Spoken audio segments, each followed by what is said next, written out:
In another kingdom, the ruler maintains control by any means necessary, even torture.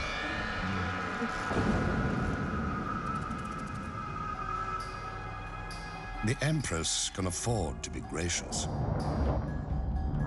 She has enforcers to do her dirty work. Relentless surveillance and oppression of any who deviate from the rules. In the kingdom of Mellifera, order is the order of the day.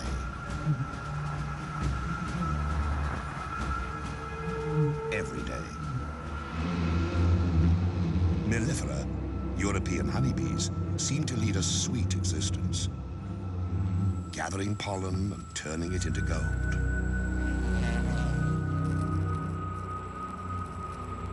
But beneath this bright image lies a dark reality. The colony exists to serve the queen, who lays the eggs that become the workers, who maintain the hive, and the warriors who defend it. Below the queen ranks the colony's young, its future. She who must be served and those who must survive dominate the hive's existence. But if something didn't keep the hive's inhabitants in line, bee society would fall apart. Every female has it in her to lay eggs, to be a queen. But the colony can have only one ruler. So, it has a police force to ensure that fact. Enforcer bees patrol constantly, checking the cells, tracing the lineage of suspect eggs, making sure the guard bees stay on their fuzzy toes.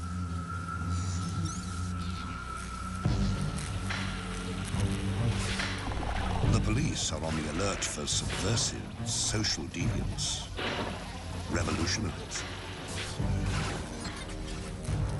And in the hive, it takes very little to cross that line. All a rebellious female needs to do is lay an egg. By the regulations of the Mellifera police state, that's a crime.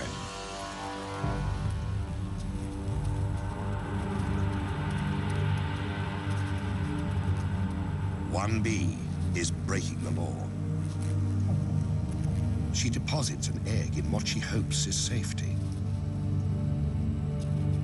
If they thought they could get away with it, half the bees here would do the same. And the hive would fall into disarray. That's why police bees make their rounds, searching for evidence of insurrection.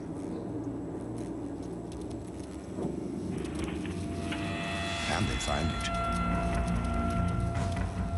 For them, an outlaw egg contains the seeds of the colony's destruction, and so it must be destroyed.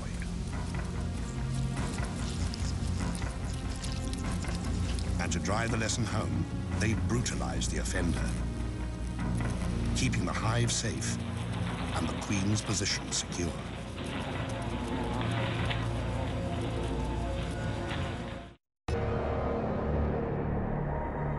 Some kingdoms steal youngsters to enslave them.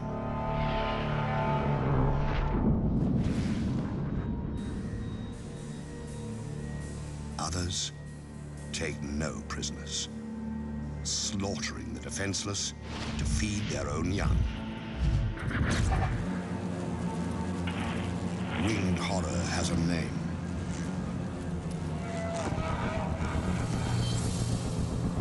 Mandarinia, the giant hornet.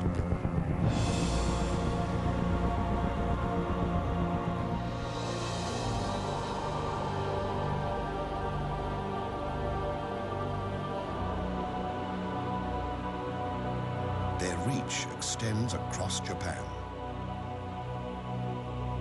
Their empire reigns in dark, secluded places.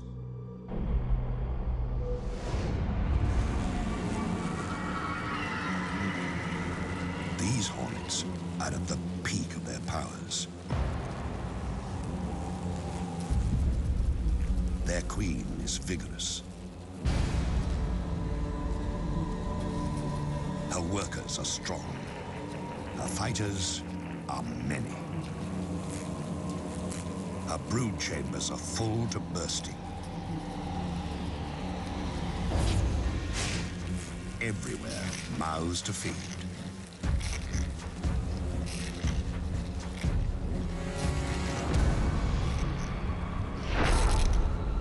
Countless larvae signal their relentless hunger by scratching at the walls of their cells.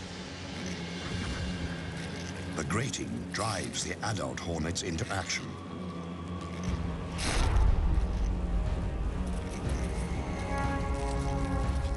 They have to feed the babies. And hornet babies live on flesh, ground into meatballs, and delivered by their caregivers. The larvae must feed constantly. So a single scout takes wing, ranging far afield to find fresh meat. At nearly 8 centimeters long, giant hornets are superb killers. Sharp talons seize prey. Powerful jaws sever limbs and decapitate victims. Compound eyes detect the slightest movement. And this scout has found a fat, defenseless target. A hive full of mellifera, European honeybees. The scout marks it with pheromones.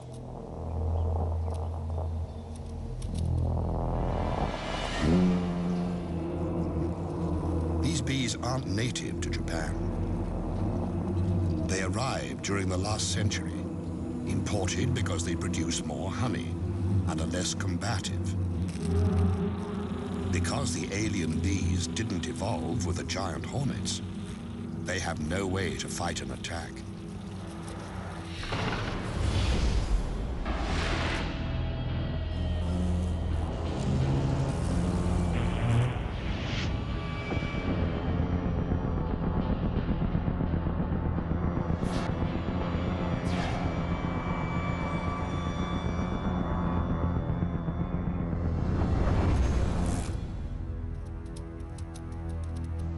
All the bees know to do is mass at the hive entrance. There, they prepare to fight to the death.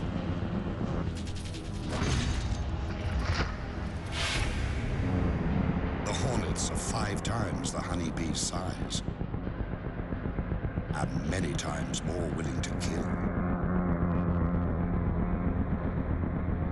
In the stillness, fierce wings and fearsome odds.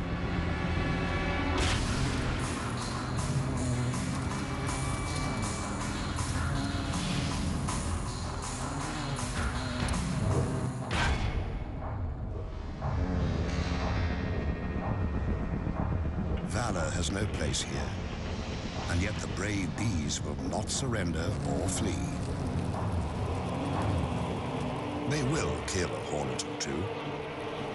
But what is one dead hornet when so many live? Reveling as they do in the deaths of bees by the thousand.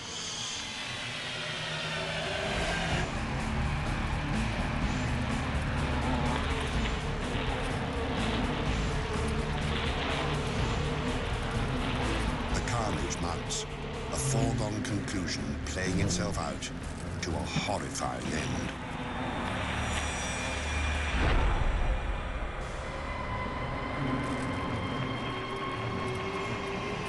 In only hours, 20 or 30 hornets can wipe out a hive of 30,000 bees.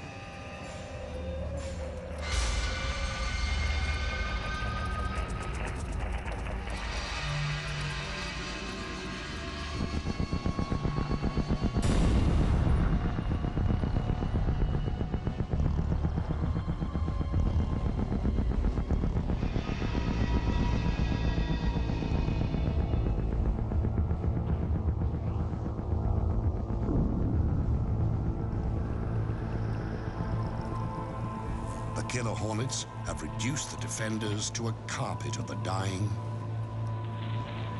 and the dead.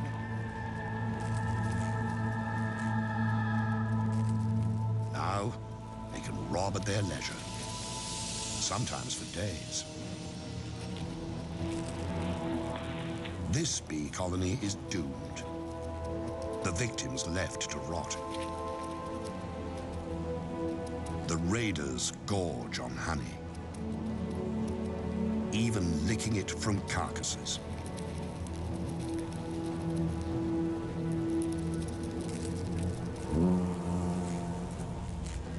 The unborn bees will be chewed into protein paste and fed to the hornet young.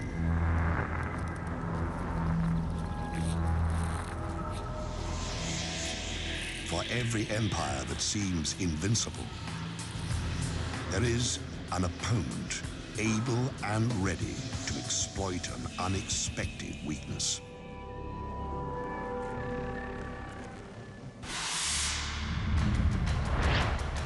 Empires attack,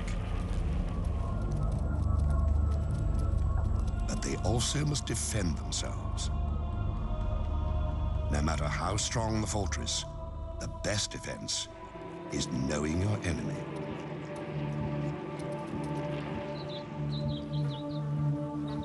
These bees have learned that lesson. For eons, they have thrived in the giant hornet's deadly shadow. The bees of Sarana know the giant hornets send scouts to find their hives. To survive, these Japanese honeybees must capture and kill the hornet scout.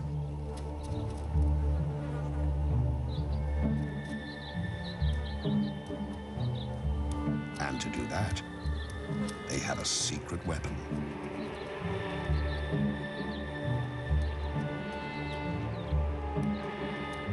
When they spy their enemy at the gate, the soldier bees pull back slightly.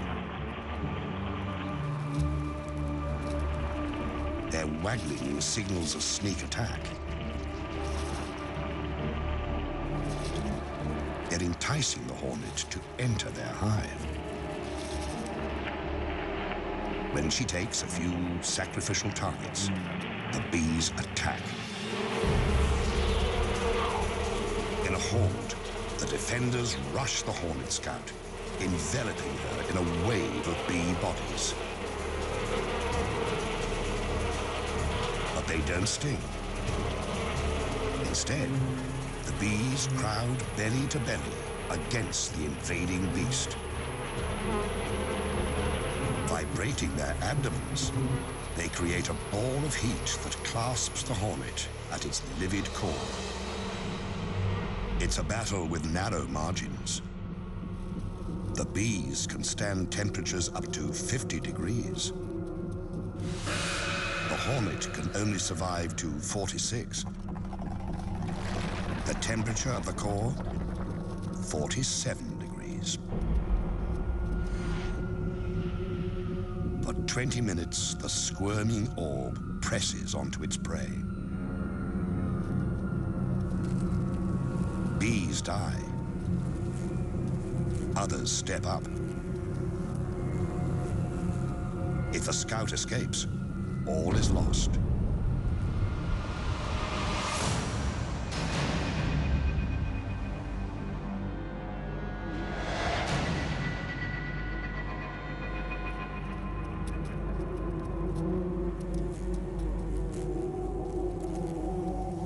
Finally, the flailing and gnashing cease.